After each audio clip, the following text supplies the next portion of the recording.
రోజు రోజుకి పిల్లలని పట్ల విపరీత గారంతో చివరికి ఎటు కాకుండా చేస్తున్న తల్లిదండ్రుల వలన భవిష్యత్ తరాలు నాశనం అవుతుందంటూ ఒక మాస్టర్ గారి ఆవేదన ఒకటి బాగా వైరల్ అవుతుంది. అది ఒకసారి విందాం.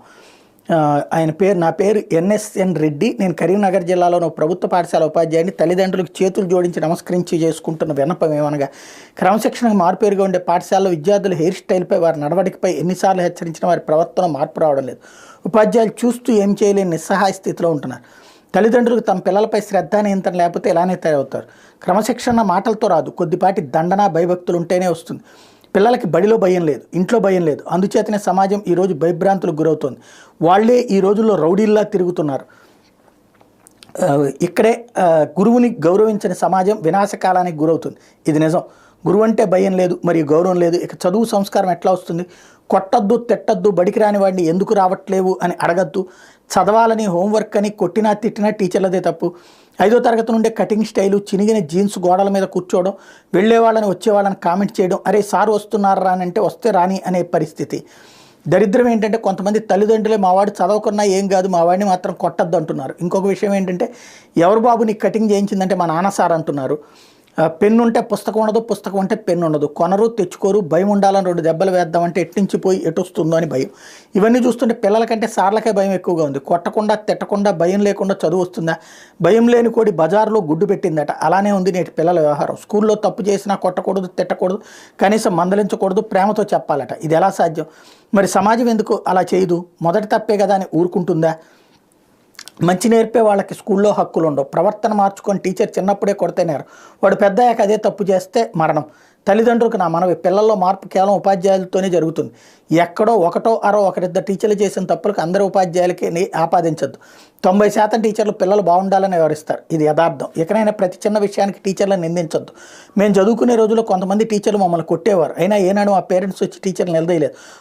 బాగు కోసమే అనుకునేవారు. ముందుగా తల్లిదండ్రులు టీచర్ అంటే గౌరవం, భయం ఉండేటట్లు పిల్లలకు మానసిక తర్ఫీదు ఇవ్వాలని మనవి. తల్లిదండ్రులు ఒక్కసారిగా మా పిల్లల భవిష్యత్తుపై ఆలోచించండి. పిల్లలు చెడిపోవడానికి స్నేహితులు, ఫోన్లు, మీడియా 60%, కానీ 40% మాత్రం తల్లిదండ్రులే. పిల్లల్ని గారాబం శృతిమించితే మొత్తానికి నష్టం వస్తుంది. పిల్లల పట్ల మనం పాటిస్తున్న అజ్ఞానం, మూఢనమ్మకాలు, స్వార్థం, అతి ప్రేమ వాళ్ళని చేర వరకు బద్దకస్తుల్ని చేస్తూ వాళ్ళని నాశనం చేస్తున్నారు. ఇప్పటి తరం 70% పిల్లలు. తల్లిదండ్రులు గారు బండి శుభ్రం అంటే తొడవరు. మంచినీళ్లు, పాలు, కిరాణా సరుకుల కోసం బయటకు వెళ్ళమంటే వెళ్ళరు. లంచ్ బ్యాగులు, స్కూల్ బ్యాగులు శుభ్రం చేసుకోరు. కనీసం ఇంటి దగ్గర చిన్న చిన్న పనుల్లో సహాయం చేయరు. రాత్రి 10 గంటల్లోపు పడుకుని ఉదయం 6 లేదా 7 గంటలలోపు నిద్ర లేవరు. గట్టిగా మాట్లాడితే ఎదురు తిరగబడి సమాధానం చెప్తుంటారు.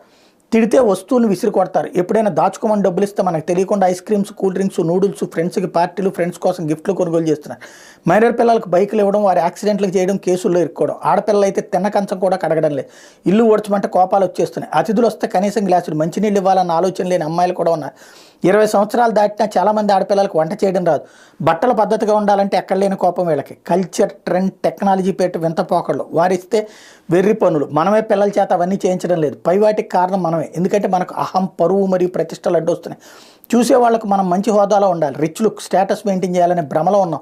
గరాబంతో పెరిగిన వాళ్ళు మధ్యలో మారమంటే మారడం అస్సలు జరగదు. వారిని కష్టపెట్టమని కాదు ఇక్కడ చెప్పేది, కష్టం గురించి తెలిసేలా పెంచండి. కష్టం, డబ్బు, సమయం, ఆరోగ్యం విలువ తెలియకపోతే వారికి జీవితం విలువ తెలియదు. ప్రేమతో గారాబంగా మనం చేస్తున్న తప్పుల వలన కొందరు యువత 15 ఏళ్లకే ప్రేమ, దోమ అంటాం, సిగరెట్స్, మందు, బెట్టింగ్, డ్రగ్స్, దొంగతనాలు, రేపులు, హత్యలు చేస్తున్నారు. మరి కొంతమంది సోమరిపోతులా తయారవుతున్నారు.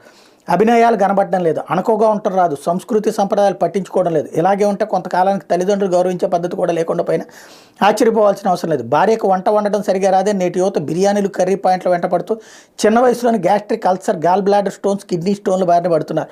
మరొక ఫ్యాషన్ ఏంటంటే పెరుగు, మజ్జిగ తీసుకుంటే వాంతులు చేసుకోవడం. కొన్ని ఆహార పదార్థాలు ఎంత ఆరోగ్యకరమైన కూడా వాళ్ళకి అనవసరం. కాలేజీ పిల్లలు అయితే సరిగ్గా పిడికిలు పట్టేంత టిఫిన్, లంచ్, చిన్న బాక్స్ రైస్. చాలామంది ఫ్రూట్స్ అస్సలు తినరు. గర్భవతులైన తర్వాత వాళ్ళ బాధలు వర్ణాతీతం. టోటల్ మెడిసిన్ మీద డిపెండ్ అవ్వడం. 100లో 90 మంది సిజేరియన్ ద్వారా పిల్లల్ని కంటున్నారంటే వారి శారీరక పటుత్వం ఎంత పడిపోయిందో ఆలోచించండి. అలా ఉంటే పుట్టే పిల్లలు కూడా ఏదో ఒక జన్యు లోపంతో పుడుతున్నారు. 3వ తరగతి పిల్లాడికి సోడా బుడ్డి లాంటి కళ్ళద్దాలు, 5వ తరగతి వారికి అల్సర్, బీపీలు, 10వ తరగతి దాటేలోపు ఎన్నో ఆరోగ్య సమస్యలు వస్తాయి. వీటన్నిటికి కారణం మన పిల్లలను సరైన పద్ధతిలో పెంచకపోవడమే. అందుకే తల్లిదండ్రులు మారాలి. రేపటి సమాజానికి ఏమి నేర్పుతున్నారో ఒక్కసారి ఆలోచన చేయండి. సంస్కృతి సంప్రదాయాలు అంటే ఏంటి? కేవలం గుడికి, దర్గాకి వెళ్ళి పూజలు, ప్రార్థన చేసి మన సంస్కృతి సంప్రదాయం అని పిల్లలకి అలవాటు చేస్తున్నాము. అది మాత్రమే కాదు, సంప్రదాయం అంటే అలా అనుకోవడం కూడా కొంత పొరపాటు. పిల్లలకి బాధ్యత, మర్యాద, గౌరవం, కష్టం, నష్టం, ఓర్పు, సహనం, దాతృత్వం, ప్రేమ, అనురాగం, సహాయం, సహకారం, నాయకత్వం, మానసిక దృఢత్వం, కుటుంబ బంధాలు, అనుబంధాలు, దైవభక్తి, దేశభక్తి కొంచెం కష్టమైనా సరే ఇవి తప్పక చిన్న వయసులోనే పిల్లలకు అలవాటు చేయాలి. మంది కోసం బ్రతకద్దు, మన ఆరోగ్యం కోసం, మన ఆనందం కోసం బ్రతుకుదాం అంటూ కొంచెం ఇవన్నీ అలవాటైతే ఆరోగ్యం, మానసిక పరిస్థితి, సామాజిక స్పృహ, ఉత్తమ జీవన విధానం వాళ్ళకి అవలంబించిన వారు అవుతాం. భావితరాల పిల్లల కోసం పిల్లలను మార్చే బాధ్యత మనందరి మీద ఉంది. చదివిన వాళ్ళందరికీ విన్నపం అంటూ ఇది అందరికీ తెలియజేయమని చెప్తున్నారు.